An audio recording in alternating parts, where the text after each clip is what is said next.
돈의 목적과 그다음에 흐름과 그다음에 어떤 성격을 갖고 있는지를 본다라고 보셔야 되고, 국세청은 이제 통장의 잔액보다는 돈의 순서를 본다, 이렇게 생각을 하시는 게 맞을 것 같습니다. 그래서 오늘은 이 부분에 대해서 좀 설명을 드리려고 하는데, 아파트를 산 뒤에 이제 자금 출처 소명이 왔다면 통장에 돈이 있었다는 사실만으로 설명이 이제 끝난 게 아닙니다.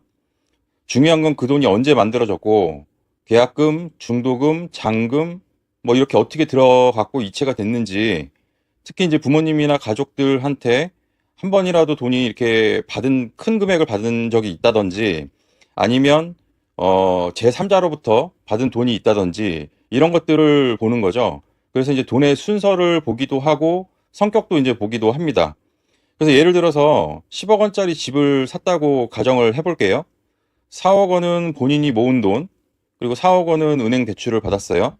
그리고 2억 원은 부모님에게 받은 돈인데, 정확히 이제 10억 원이잖아요.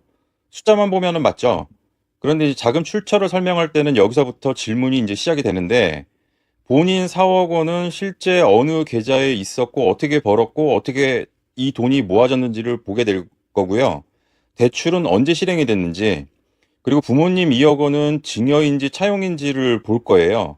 그러니까 같은 돈이라고 생각을 하시면 안 되고, 돈의 목적과 그다음에 흐름과 그다음에 어떤 성격을 갖고 있는지를 본다라고 보셔야 되고, 매매 계약서를 보시면 계약금, 중도금, 잔금 뭐 이런 거를 지급일을 이제 적지 않습니까? 그리고 각각의 날짜에 실제 어느 계좌에서 돈이 나갔는지를 이제는 보는데, 부동산 소명 나오면은 계약 전 2주, 계약 후 2주에 대한 또 통장 내역을 내기도 하잖아요. 계약금은 이제 본인 계좌에서 나갔고, 그 중도금은 대출금으로 지급을 했고, 잔금은 본인 자금과 부모님 돈이 섞였다고 이제는 가정을 해볼게요. 이렇게 선을 그어 놓으면 돈이 있었다가 아니라 이 돈이 이 날짜에 실제 매매 대금으로 사용됐다라는 흐름이 보이는 거죠. 그 다음에는 이제 본인 자금인데요.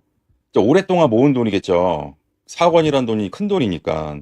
근데 이제는 내가 오랫동안 모았다, 소득금액증명은 보여드리겠다, 이런 걸로는 이제 설명이 안 됩니다. 급여 또는 사업으로 어느 계좌에 쌓였고 어떻게 모았는지에 대한 부분을 확인할 수도 있습니다.